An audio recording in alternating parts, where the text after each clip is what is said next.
Well, just when you thought when Howie Roseman couldn't pull a third rabbit out of his hat, and CJ Gardner-Johnson is now returning to Philadelphia, the star safety has already issued an apology to Philadelphia fans in a tweet you need to see. A new report, though, suggests the Eagles might not be done at adding to the secondary, leaving to some to speculate a certain Denver corner could be in play. Oh, Jason Kelce also spoke out about coming back because Saquon's an Eagle, plus had the latest updates on the potential Haason Reddick and Josh Sweat trades. We'll also look at the other small moves the Birds have already made. I'm Thomas Mott. This is the Thomas Mott Show.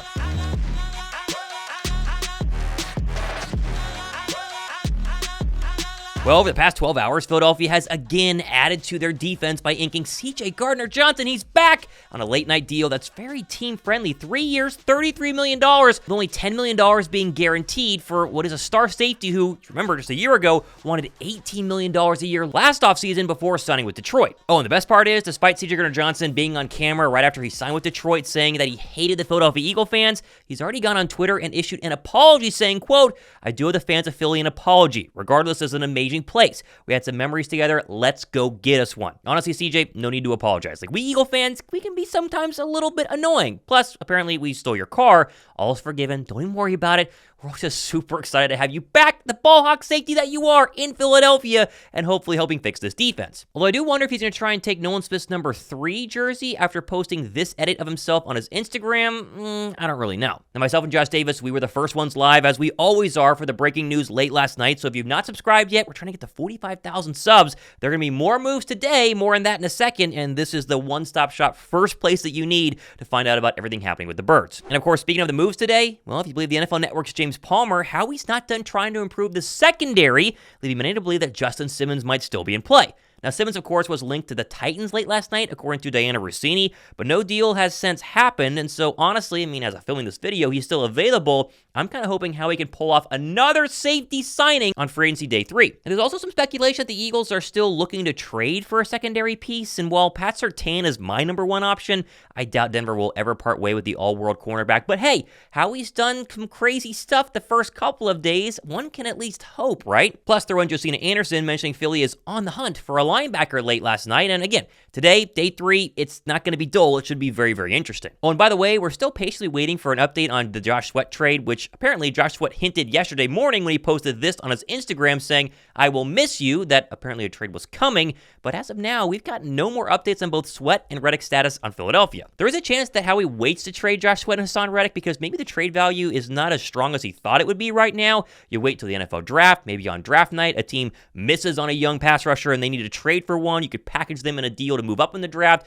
Either way, there's still probably going to be moved, but whether it's today or next month, we're not really sure. Now, of course, the shockwave of Saquon Barkley, it's still reverberating 24 hours later throughout the National Football League, although if you're in my comment section, there's a lot of you still complaining about the $15 million a year we're giving Barkley, although Saquon wasted no time becoming truly one of us by posting this really sick edit of him in an Eagles jersey on his Instagram, and then by making the Kelly Green jersey edit his official Twitter profile pic. Oh, and remember how Tiki Barber went on WFAN on Monday and immediately said that Barkley was dead to himself and dead to the Giants? Well, Saquon took to Twitter and bodied Tiki this morning by tweeting, "LOL, yep, you're the prime example of loyalty to a team. I got the deal I wanted, secured more guaranteed money, which wasn't given to me before. So if your fans are going to want to hate me for that, so be it. But I never turned my back on my teammates and always had theirs. And all the dead to me talk, don't smile in my face when you see me." To which Tiki went back on the air quickly today and tried to pretend like, no, he doesn't actually care about Saquon. He was just being funny. He's a media guy now. Don't shoot the messenger, Saquon. What are you talking about? I've been retired for 17 years, 18 years. I am now in the media. The fact that my emotional reaction responding to you going to the Philadelphia Eagles, which is, by the way, the voice of a lot of Giants fans. I'd say the majority of Giants fans, and you're going to come back and talk about something from 17 years ago that you don't even understand or are misrepresenting? That's fine. Be that way then. I like Saquon Barkley. And by the way, saying dead to me was basically tongue-in-cheek, but it is what it is. Get offended. You've been a hater since I got to New York. Why have you been hating Saquon Barkley? I don't even know what he's talking about. I've done nothing but support Saquon Barkley. I'm not sure what he's talking about. Now, if he's going to pull this, "I'm gone now, hate me if you want to," fine.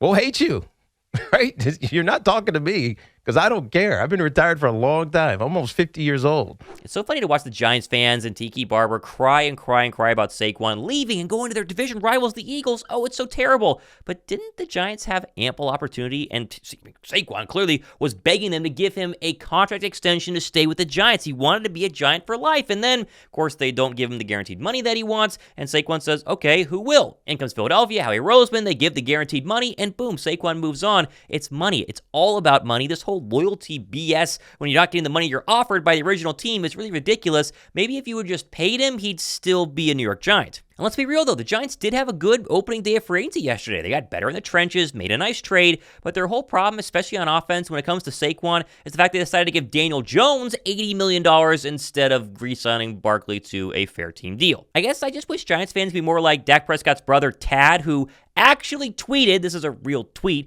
yesterday that the Eagles front office is the best in the league. And he says that because, of course, his brother's Cowboys have been basically completely silent so far during free agency. They didn't get Derrick Henry today, thank goodness. No Aaron Jones, no Tony Pollard, he's now a Titan, and obviously no Saquon Barkley. The Cowboys have been asleep at the wheel, and the Eagles and Giants are taking advantage. Oh, and by the way, Saquon's numbers officially dropped, and his cap hit is only $3.9 million this season. Like, that's insanely good for this contract. Oh, and pair that with the fact that Jalen Hurts, A.J. Brown, Devontae Smith, and Saquon altogether only have a $36 million cap hit this year versus Dak Prescott's $60 million and Daniel Jones' $47 million. It's no wonder that people apparently have been bugging Jason Kelce about coming back for one more year. Saquon Barkley signing with Philadelphia. How about this? Huge signing for Philadelphia. And I'm happy for Saquon. I'm not trying to talk trash. You're coming to a team that has had a legitimate offensive line established for a very long time. Yeah. Coming to a coach who's been there for a long time, and they've had proven success with nearly every running back. So you know Saquon is entering a good situation in Philadelphia. Social media has been nonstop saying, Jason, you sure you want to retire? And I'm like, yeah, I'm pretty positive, even though a little bit upset how we waited till I retired to make a move like this, but it's fine.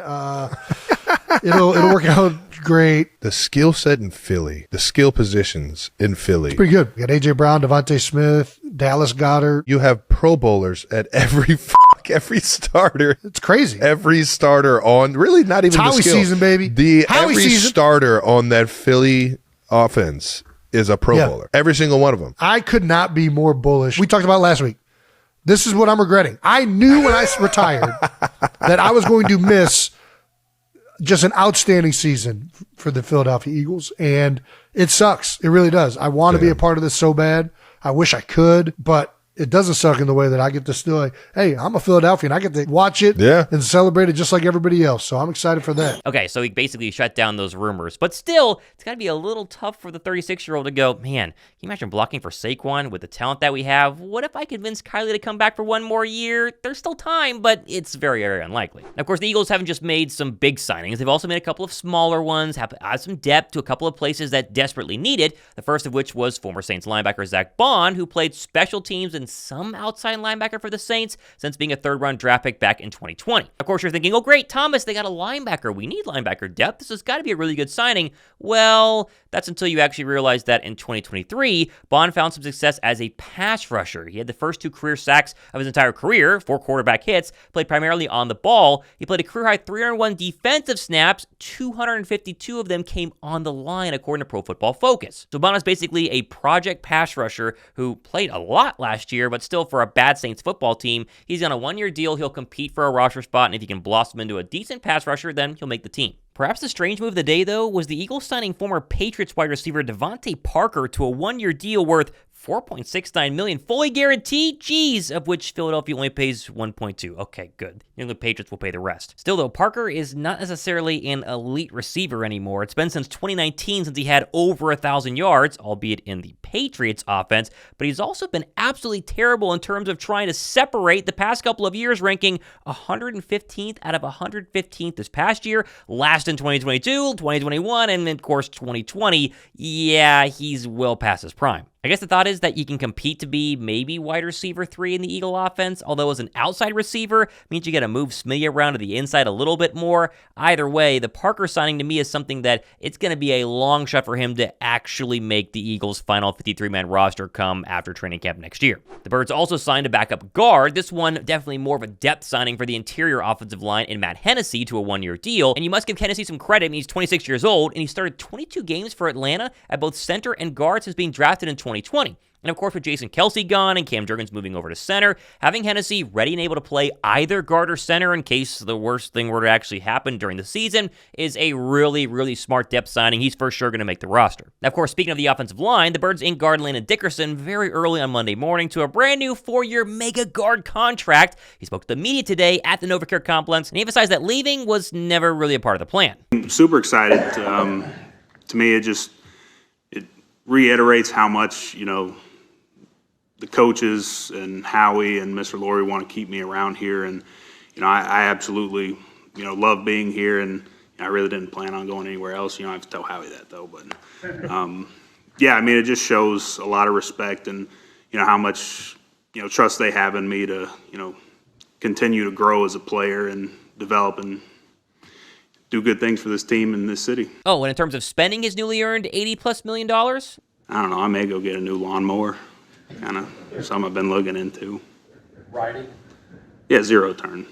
I think Dickerson easily goes down as one of the best early draft picks from the 2020s for Philadelphia. I mean, he's just been a pro's pro. He's a great guy on and off the football field. Very quiet, very tough, hardly ever injured, Pro Bowler. He's going to be an all-pro. I mean, he's a fantastic left guard for Philadelphia. We knew that they were going to get this deal done. It's great to see it get done as quickly as it did. You solidify the offensive line that still should be very, very good for Saquon Barkley. Here's to hoping now your next extension is going to be Devontae Smith. Now, technically, free agency continues for the rest of the week. I mean, really, tomorrow is the first official day where the Twitter accounts of teams can officially announce the signing. So you'll see the Eagles say, oh, hey, we got Saquon Barkley, even though it's been reported as of a couple of days ago. But there can always be new signings, always be new trades, always be new moves. We'll cover it all here on the Thomas Mott Show. Hit that sub button, turn the notification bell as well, because we are the first channel to go live every single time the Eagles do something major, including our great coverage of it yesterday, myself and Josh Davis as well. Buckle up, stay tuned. There's more to come. I'm Thomas Mott. This has been the Thomas Mott Show.